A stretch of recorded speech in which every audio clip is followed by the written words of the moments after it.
जय सिया राम। तो आज हम अपने प्यारे कथा रसिक श्री सीताराम जी को उनके जिन दिव्य प्यारे भक्त का चरित्र श्रवण कराने वाले हैं। इनका चरित्र थोड़ा बहुत हमने श्री कृष्णदास बिहारी जी के चरित्र में श्रवण किया था, क्योंकि उन्हीं के कृपा पात्र थे, ये उन्हीं के शिष्य हैं। एक राजा हैं और राजा होकर भी भक्तमाल में इनकी इतनी प्रशंसा लिखी है जिसका बखान करना भी संभव नहीं।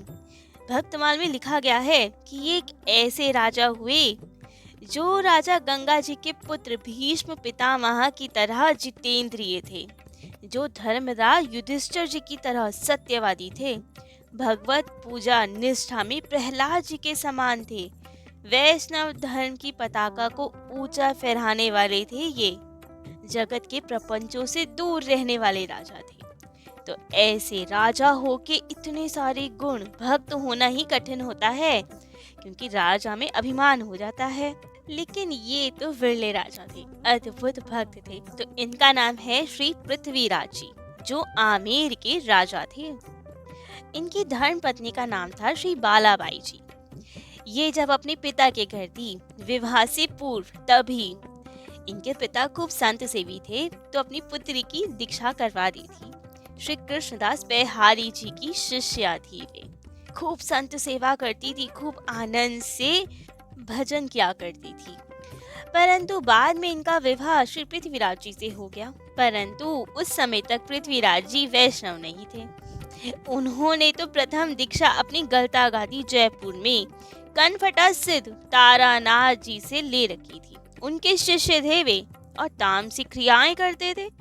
लेकिन बालाबाई जी बड़ी दुखी थी इन सब से, क्योंकि इन्हें आदत वैष्णवी दीक्षा की, वैष्णव संतों के आदर सत्कार की, और इनके राजमहल में तो ये सब होता ही नहीं था। तब तो बालाबाई के अनुरोध पे श्री कृष्णदास बिहारी जी वहां आए। अपने प्रभाव से उन कनफटों की सिद्धाई पे विजय प्राप्त की, सबको भगा दिया वहां से, उन पे अपना प्रभाव दिखाया। और अब इनकी चमकदारी शक्तियां देख के, भक्ति का तेज देखकर श्री पृथ्वीराज जी भी इनके शिष्य हो गए। तब तो राजा रानी दोनों मिलके खूब भक्ति करते, दोनों का भक्ति में दृढ़ विश्वास हो गया। लेकिन भक्त तो दोनों हो गए, लेकिन रानी बालाबाई जी ने बहुत अनुनय विनय किया और महाराज जी श्री कृष्णदास बिहारी जी को महल में ही रोक लिया। कहा कि भगवान आपकी धुनी यहीं लगवाए देते हैं, लेकिन आप हमें छोड़ के ना जाएं, क्योंकि तब तक वहाँ वैष्णवता नहीं थी। अभी अभी तो राजा वैष्णव हुए हैं। तो बालाबाई जी चाहती थी कि अब गुरुदेव यहीं रहे तो सबको वैष्णवी दीक्षा प्रदान करे, खूब संत सेवा हो। अब तो रानी राजा दोनों मिलके मन वचन कर्म हर तरह से गुरुदेव की सेवा करते, उन्हें संतुष्ट करते। और रानी ने वचन भरवा लिया गुरुदेव से कि जब तक आप मैं ना कहूँ तब तक आप यहाँ से ना जाएं, हमारे पास ही रहें, यहीं से हमें भजन करवाएं। तब तो अब भक्त का इतना प्रेम देखकर कृष्णदास बिहारी जी भी बंध गए और वचन दे बैठे। लेकिन अब कोई संत इतने दिन कैसे रह पाए? उन्हें तो आदत सब और दर्शन देने की, सबका कल्याण करने की। तो अब एक दिन संसार के सभी प्राणियों का कल्याण करने के लिए, जिससे सबको संत दर्शन समागम स्पर्श मिल सके, सबको कृतार्थ करने के लिए बिहारी जी ने सोचा कि अब यहाँ से कैसे जाया जाए। तो उन्होंने एक लीला की। रोज की जैसे एक दिन अपने नरसिंह भगवान की सेवा कर रहे थे जगमोहन में बैठकर, और ठाकुर जी का गुणगान कर रहे थे। राजा रानी भी खूब आनंद से श्रवण कर रहे थे। जब सत्संग आदि पूर्ण हुआ, तब बिहारी जी ने सहज भाव ने कहा, अच्छा अब मैं जा रहा हूँ।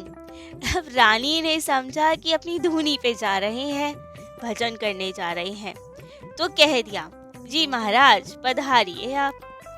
तो आप पधारो महाराज, इतना सुनना था। बिहारी जी ने तो इसी को आज्ञा माना और तुरंत वहां से चल दिए। जैसे ही द्वार से निकले, सिद्ध महात्मा थे वे, तो तुरंत अंतर ध्यान हो गए। अब रानी को शंका हुई, अरे कहीं महाराज जी चले तो नहीं गए? तुरंत जाके देखा गुरुदेव कहाँ गए, धूनी पे भी नहीं है, कहीं भी नहीं है, हर जगह खोजा लेकिन गुरुदेव नहीं। वे तो अंतर ध्यान हो गए। अब तो वे दोनों बहुत दुखी हुए। जब गुरुदेव का कुछ नहीं पता चला, राजा रानी दोनों ही बहुत दुखी। गुरुदेव कहाँ गए? गुरु जी के विरह में तो दोनों ने ही अन्न जल का त्याग कर दिया। सबने खूब समझाया लेकिन माने ही ना। नहीं नहीं, गुरुदेव के बिना अन्न जल नहीं ग्रहण करेंगे। उनका चरणोदक लेने की है आदत है, पहले वही पान करेंगे, उनकी पूजन करेंगे, तभी कुछ लेंगे। अब गुरुदेव ही चले गए यहाँ से तो हमें कुछ नहीं चाहिए। अब जब इनकी ये दशा देखी, इतनी निष्ठा देखी, तब तो गुरुदेव से भी नहीं रहा गया। उनकी दुखों को दूर करने के लिए, दुखों की निवृत्ति के लिए अब बिहारी जी ने इन्हें स्वप्न दिया। स्वप्न में दर्शन दिया और एक आदेश दिया। कहा, मेरे चरण के चिन्ह जगमोहन की सीढ़ी पर बने हुए हैं, जाओ उन्हीं का दर्शन करो, उन्हीं का चरणोदक लो, उन्हीं का अर्चन वंदन किया करो, उसी से तुम्हें परम संतोष मिल जाएगा और उन्हीं सबका पूजन करके अन्न जल ग्रहण करो। समझाया गुरुदेव ने कि जगत कल्याण के लिए हमें विचरना आवश्यक है, आपके पास ही नहीं रह सकते। आप उन्हीं चरण चिन्हों के दर्शन पूजन करो, उन्हीं को गुरु समान पूजो और खूब खूब खूब भजन करो। तब तो राजा रानी को समझ आया, संतोष हुआ थोड़ा और जाकर ऐसा ही किया। अब उन्हीं के दर्शन करते, चरणोदक लेते, पूजन करते और फिर अन्न जल ग्रहण करते। आमेर के पुराने राजमहलों में अभी भी बिहारी जी की धुनी तथा चरण चिन्ह के दर्शन होते हैं। श्री नरसिंह भगवान, शालिग्राम भगवान, धुनी और चरण चिन्ह सब वहाँ पे तीर्थ के समान सुरक्षित है, पूजन होता है। इनके दर्शन पूजन से तो लोगों के मनोरथ तक पूर्ण होते हैं। अब तो ऐसे ही जीवन निर्वाह कर रहे थे। एक बार और गुरुदेव आए संत मंडली के साथ और बानक था श्री द्वारकापुरी जी की यात्रा का। सब लोग जा रहे थे द्वारका जी की यात्रा करने। अब मार्ग में आमेर नरेश का राज्य पड़ा तो वही पृथ्वीराज जी के अतिथि हो गए। अब जब राजा ने देखा कि सब संत जन, गुरुदेव वगैरह यात्रा के लिए जा रहे हैं द्वारका जी के दर्शन करने, तो राजा का भी मन हुआ कि हमें भी जाना है। सही अवसर देखकर गुरुदेव के चरणों में प्रणाम किया, उनसे आज्ञा मांगी, निवेदन किया कि गुरुदेव हमें भी ले चलिए अपने साथ यात्रा के लिए, क्योंकि अब इस यात्रा में ठाकुर जी के दर्शन तो होंगे ही। रोज गुरुदेव का सानिध्य भी मिल जाएगा, उनके चरणों का पूजन, दर्शन, स्पर्श, संत समागम, सत्संग सबका लाभ प्राप्त होगा। दिव्य अलौकिक अवसर है ये तो गुरुदेव से निवेदन किया कि हमें भी अपने साथ ले लीजिए। अब गुरुदेव भी ये सब भावना देकर राजी हो गए और कहा, ठीक है आप भी चलिएगा हम सबके साथ। लेकिन वहाँ के मंत्री, राजा के मंत्री को ये सब बात रास नहीं आई। अब उसके बहुत सारे कारण कि यदि राजा ही चले गए तो राज कार्य कैसे होगा, युद्ध काल है, बिना राजा के तो राज्य में अराजकता फैल जाएगी। गुरुदेव के साथ यात्रा करनी होगी तो गुरुदेव तो पैदल चलेंगे, वे तो संत हैं, सवारी में नहीं जाएंगे, उन्हें तो पैदल चलने का अभ्यास है, लेकिन राजा को अभ्यास नहीं। गुरुदेव पैदल जाएंगे तो राजा भी पैदल जाएंगे, कहीं हमारे राजा को कष्ट ना हो जाए। उनकी चिंता होने लगी मंत्रियों को, इसलिए भी नहीं चाहते थे गुरुदेव के साथ जाएं। तीसरा कारण, कहीं गुरुदेव और संतों के साथ इतने समय तक रहने से राजा में भी वैराग्य का रंग ना आ जाए, कहीं ये भी विरक्त लेके घर संसार छोड़ के चला ना जाए, तब राज्य कौन संभालेगा। चौथा कारण, इनके रहने से राज्य में खूब संत सेवा होती थी, भक्ति भाव का प्रचार होता था, क्योंकि यथा राजा तथा प्रजा। यदि राजा ही चले गए तो संत सेवा कैसे होगी, सब शिथिल पड़ जाएगा। तो अब यही सब कारण से मंत्री नहीं चाहते थे कि राजा कहीं जाए, लेकिन गुरुदेव को कैसे बोले। अब मंत्री ये समझते थे कि बिहारी जी को संत सेवा कितनी प्रिय है, भक्ति का प्रचार प्रसार कितना प्रिय है, उसमें जरा सी भी शिथिलता सहन नहीं करते। तो अब मंत्री बहुत होशियार था, बिहारी जी के पास गया, चरणों में प्रणाम करके यही कहा, भगवान यदि राजा जी यहाँ से चले जाएंगे तो संत सेवा बाधित हो जाएगी, सब लोग शिथिल पड़ जाएंगे अपने वैष्णव धर्म में, भक्ति का हानि होगी, तो कृपा कर राजा को ना ले जाइए ना, उन्हें आज्ञा दीजिए कि यहीं रहे, संत सेवा भगवत सेवा करे यहाँ पे। अब बिहारी जी तो तुरंत मान गए कि सही कह रहे हैं, सेवा में बाधा नहीं पहुंचनी चाहिए, भक्ति के प्रचार में बाधा नहीं पहुंचनी चाहिए, संत सेवा में बाधा नहीं होनी चाहिए। तो ठीक है। प्रातःकाल अब जैसे ही राजा साधारण सा वेश धारण करके आए और थोड़ा बहुत सामान लेकर आए साधारण सा, और आके सीधा गुरुदेव के सामने उपस्थित चरणों में प्रणाम करके बोले, गुरुदेव प्रस्थान करने का समय हो गया हो तो चले, अब देर नहीं करते या विलंब है अभी कुछ। तब तो गुरुदेव ने कहा, इतनी उत्कंठा देकर वैसे तो गुरुदेव प्रसन्न हुए कि राजा के में कितना भाव है संत मंडली के संग का, लेकिन संतों की सेवा बाधित करना उचित नहीं। तो बोले, राजन बैठो पहले। अब राजा ने कहा, गुरुदेव बैठने की क्या बात है, चलने की जल्दी हो रही थी राजा को, चलिए ना गुरुदेव जल्दी चलते हैं द्वारिका जी की ओर। लेकिन जब गुरुदेव ने बार बार कहा बैठो तो आज्ञा मान के बैठ गए। फिर बड़ी कोमलता से प्रेम से गुरुदेव ने समझाया उन्हें कि यदि आप ही यहाँ से चले जाएंगे तो संत सेवा बाधित हो जाएगी, तो आप यहीं रहिए। राजा ने प्रार्थना की कि प्रभु मैं द्वारका नाथ जी के दर्शन करना चाहता हूँ, गोमती जी के संगम में स्नान करना चाहता हूँ, अपनी भुजाओं पे शंख चक्र की छाप धारण करना चाहता हूँ, तो कृपा कीजिए ना मुझे अपने साथ ले चलिए, आपका सानिध्य मिल जाएगा, ये सब चीजें मिल जाएंगी। तब तो बिहारी जी ने कहा, राजन तुम चिंता ना करो, जो 3 चीजें तुमने कही हैं तुम्हें घर बैठे ही मिलेगी, बिल्कुल चिंता ना करो। दर्शन, स्नान और छाप, ये तीनों का लाभ जो हमें वहां जाके मिलेगा तुम्हें घर बैठे मिलेगा।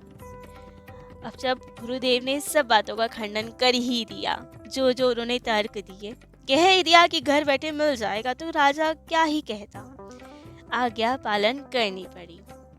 फिर राजा ने कह दिया, अपनी जो आज्ञा दी है शिरोधार्य करते हैं, सादर स्वीकार कर लिया गुरुदेव की आज्ञा को। और इसके बाद बिहारी जी ने प्रस्थान किया। राजा बहुत दूर तक तो गुरुदेव के साथ साथ चले, उन्हें पहुंचा कर आए, लेकिन आंखों से अविरल अश्रुधारा बह रही है, क्योंकि आज संतों का सदगुरु का वियोग सहना पड़ रहा है। हृदय में भारी दुख, मन बहुत व्याकुल कि हमें गुरुदेव का सानिध्य नहीं मिल पाया, जा नहीं पाए, गुरु सेवा का अवसर छूट गया, आज सत्संग का अवसर छूट गया, आज भगवत दर्शन का अवसर छूट गया। बार बार मन में यही आता कि मेरा ऐसा भाग्य कहाँ जो मैं इतना प्रेम भरा सत्संग सुन पाऊं गुरुदेव का, उनका सानिध्य कर पाऊं, हूँ ही कुटिल।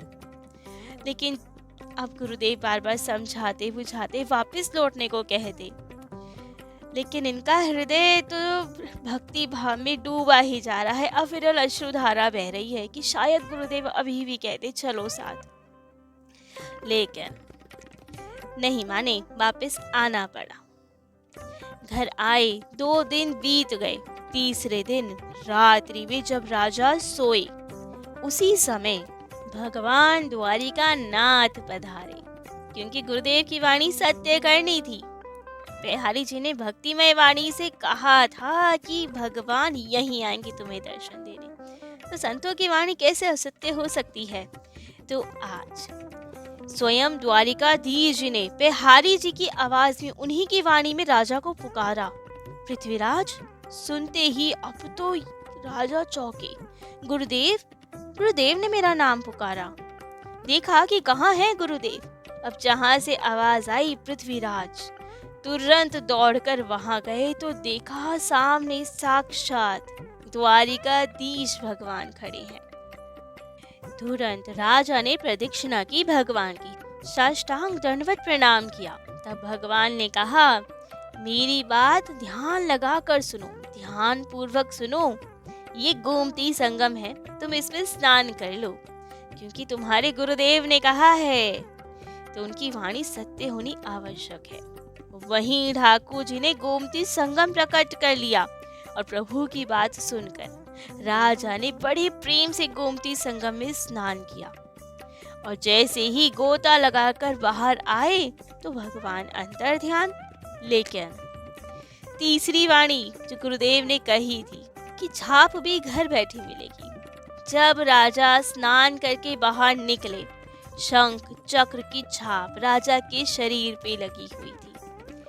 अब तो आनंद विभोर गुरुदेव को याद कर रहे हैं, प्रेम आंसू बहा रहे हैं कि गुरुदेव की कृपा कितनी है। गुरुदेव के कारण ठाकुर जी ने भी कितनी कृपा की, यही दर्शन देने आ गए हमको। हम जैसे अधम जीवों को ठाकुर जी स्वयं दर्शन देने आए, यही छाप दी, गोमती संगम को प्रकट कर दिया। प्रेम विभोर हो रही है। और अब ठाकुर जी का चिंतन करते करते सो गए राजा। सुबह जब रानी ने देखा कि आज राजा जी सोकर क्यों नहीं उठे, कि बहुत देर हो गई, तब तो तुरंत गई उनके कक्ष में। जाकर देखा तो सब कुछ भीगा हुआ। तुरंत राजा को जगाया। राजा का शरीर भीगा हुआ। पूछा रानी ने कि आपका शरीर कैसे भीगा हुआ है, क्या हुआ?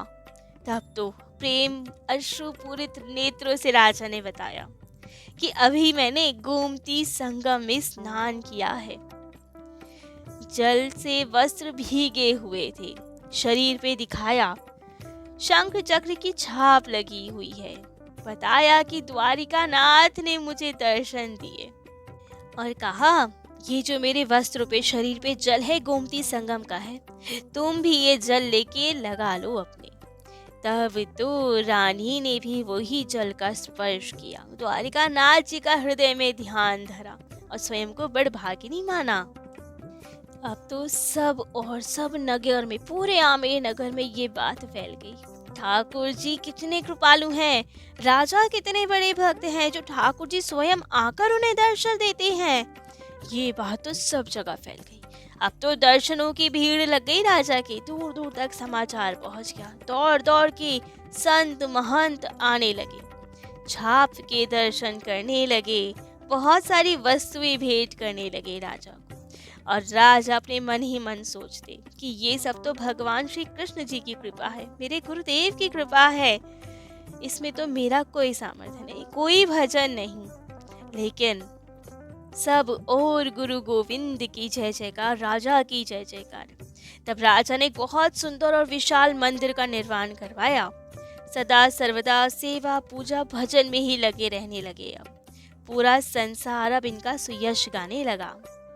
और जहाँ पे ठाकुर जी ने इन्हें दर्शन दिए गुरु आज्ञा से, वहीं पे ठाकुर जी का मंदिर बनवाया। तो आज पृथ्वीराज जी की लीला तो यही विश्राम देते हैं। कल इनकी और लीलाएं और क्या क्या चमत्कार हुए इनके साथ, गुरु कृपा कितनी अद्भुत होती है, ये सब हम अपने प्यारे कथा रसिक श्री सीताराम जी को कल श्रवण कराएंगे। आज के लिए इतना ही। जय जय श्री सीताराम।